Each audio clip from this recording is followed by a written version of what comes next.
All right. Hello and welcome back once again to Belmont Bunch. Today talking about Game 3 of the Eastern Conference Finals between the Islanders and the Tampa Bay Lightning. And we have a series. So the Isles, after not taking advantage of their opportunities and creating a rant out of me in Game 2, come out and actually weren't the better team for the first 5 or so minutes. Tampa Bay came out, and you could tell it was a team that really wanted to just put the series out of reach. And it wasn't lack of effort from Tampa tonight. Game 2 was a tightly contested contest. Much redundant. But tonight, the Isles took advantage of their opportunities, and that was kind of the difference in the game. So let's talk about it. First period, like I said, Tampa Bay came out and they were playing well. There's cat hair in the air, and Varley had to make a couple of good saves. Nothing like incredible, but he was holding his ground, and the Isles are able to get some sustained zone time in the Tampa end. Cycle it around. They got a shot that is blocked in front. Clutterbuck gets on the rebound and roofs it.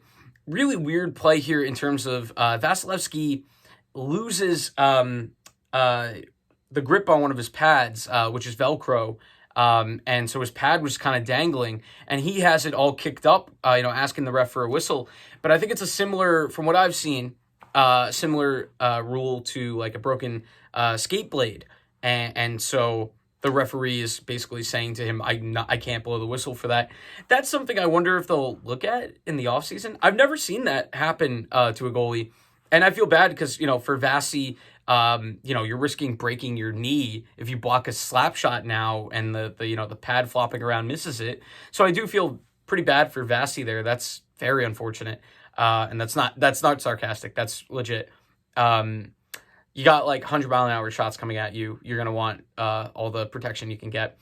So, but, goes top corner. The pad doesn't factor into that. But, just player safety I'm worried about there.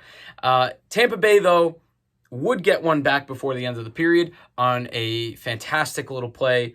You get Clutterbuck gets a little bit lost in coverage. There's a great fake shot. Pass slid through right down the middle of the zone. Shouldn't happen, but great play to take advantage of it. Like I was saying to my friend James, sometimes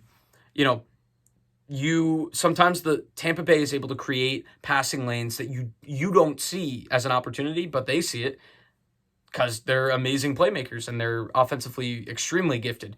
And Sergachev is the one pinching on this play that is able to get a quick backhander off. Nothing Varley can do. Really, really, really pretty goal for Tampa Bay. And it's tied at 1 after 1. The shots were like 15-14 Isles. Not the kind of period that you're looking for if you're the Isles. You don't want to get into a track meet with Tampa Bay. We saw in Game 1 a little bit of a track meet, and I know the Isles were tired in that game, but the results probably wouldn't be all that different, you would think, if we got into a track meet even when we were rested. But we got into a little bit of a track meet tonight. So tied at 1. After 1, by the end of the period, I was kind of just hoping the clock would go so that we can get into the locker room with something to still, be able to cling on to. And period 2 comes around, and it's a decent enough period. It's funny because you would say, oh, it was more than decent enough. We went up 3-1. Yeah, I mean, if you follow Carey Haber, you could see that Tampa was creating a larger amount of high danger chances, but the Isles were just efficient. They flipped the script in that one. Isles were efficient. You get the second goal and the third goal within a minute. The second coming from Pelech. Clutterbuck scoring the first and Pelech scoring the second. They were both, they're not guys that score very often, but you got to be happy for them if you're an Isles fan because Pelly is our defensive stalwart. And you'd love to see him get rewarded for that occasionally with a little bit of, a little bit of the spotlight a little bit more. And that comes off a great passing play. Barzal, and I believe it was Everly, slips it to Pelech, who had wide open lane to shoot, and he beats Vasi Varley. He beats Vasi far post. basically with no clutter in front. Haha, joke, clutterbuck. And it's 2-1. A minute later, Brock Nelson, great fake. It's a 2-on-2 into the zone. Great fake shot. Brings it around the net. Gets a quick backhand pass off through the skates of the Tampa defender. And Beauvillier's just able to sneak it under the arm of Vasilevsky. And it's 3-1. And Tampa pushes pretty well towards the end of this period. Isles finished the period 2 goals to the good. But third period starts. I actually feel, the Isles have been good with holding leads in these playoffs, but they sat back way too much in this third period. The Isles are at their best when they're attacking the game, forechecking, making the other team tired before they even get out of their own zone. And they didn't achieve that for most of the third period. So Tampa gets an early power play. Right call, bad play by Eberle. Do not take an offensive zone penalty. When you're up by 2 in the third against a team that can score 2 like that. We've seen it. We've seen them score 8 like that. So, yeah, don't give them the opportunity. Isles give them the opportunity. They immediately score, and it's 3-2. Varley gets caught overcommitting a little bit to the shot, and it gets slid past him and tapped into the yawning cage. That is becoming one of my favorite phrases. And it's 3-2. And the Isles really didn't get anything going in the offensive zone for most of the rest of the period. Tampa Bay, later on in the period, I keep saying, just get it down to the last 5 minutes and start to talk about, you take it a shift at a time from a fan perspective, because I was just terrified. But the Isles do give up the tying goal. A slight controversy, not much. It's shot from the point, tipped down right in front of the net by Tyler Johnson. If you're going to get angry at the fact that you left Tyler Johnson, one of the smallest players on the ice, wide open in front with all day to pick out that tip. So, yeah, there's that. Also, as far as the call goes, I think it was one of those that was whatever was called on the ice was going to stay. This one gets called a goal on the ice, and the evidence, it's so close, but if that were called no goal on the ice, I think it would stay no goal. If it were called goal on the ice, as it was, I think it made sense for it to stay a goal. There was one angle where it looked like it was a little bit over, but if you're the referee, you have to definitively have that. So I understand the call there. So 3-3. And the Isles, at this point, I turn to James and I say, we're losing. We've lost all the momentum. We've given a new life to Tampa in a game where we didn't have control because it was very tight. Even after 2, I think the shots were within 1, but we were finally banking in our chances, and it felt like the puck luck was going our way.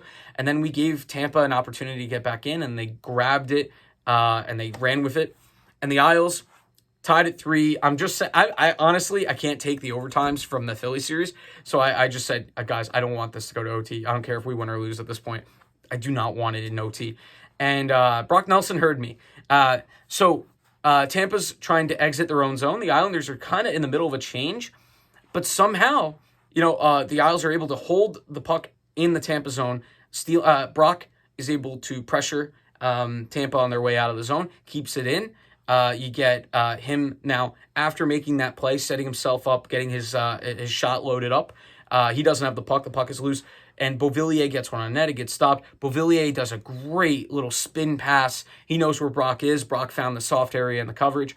Brock does what I was always told as a soccer player when I wasn't playing goalie, when I was playing field. Head it back to where the goalie came. And I just wanted to throw that in there. Brock does that on this one. He gets Varley. This is going to be so annoying. Vasi is going cross crease, and he shoot it back from where he came from, and it's really hard to readjust to that. Also, being a goalie in soccer, I know that. Haha, look at me. I know everything. Okay, sorry. So that's the go-ahead, the eventual game winner. 4-3 Isles. We knew it wasn't over from there because there were still about 2.5, 3 minutes left after that. But the Isles played a really good last 5 after not playing a good first 15, and they bailed themselves out. So, the empty netter was eventful because there was a lot. This was a physical game. Early on, I saw Kucherov gets slashed by Pajot, and it went missed by the refs. And that happens a lot, but when the cameras catch it, it looks pretty bad, and that one looked pretty bad. That was in the first period.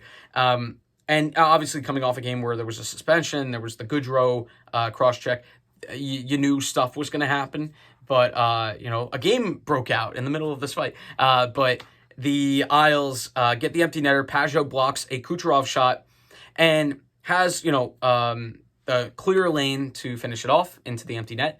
And it starts out innocent-ish enough. I mean, not by the rule of the game, because Kucherov is hooking Pajot, but at that point, you're still like, that's part of the game. Kucherov is who has a bit of a reputation, got suspended from a game in the playoffs last year, and is a bit of a dirty. I don't want to use that without it being used, but he's been suspended before. Bit of a dirty player, and the hooking stuff, it's fine. It's part of the game. It's whatever. It's the last slash, and I everybody, at least I don't feel crazy on this one because I've seen on social media the reaction to it. That's not good. Don't do that. That's obviously not suspension worthy. That's going to be probably a fine, I would think. Maybe not. Either way, it's kind of a crappy thing. It feels like especially for Tampa, who's I guess they've been through a lot. They're trying to fight back against the choker label, and they're doing an amazing job at it really so far. But don't go into sore loser territory. Because I feel like I've done a good job in the first two games of giving Tampa their credit where it's due.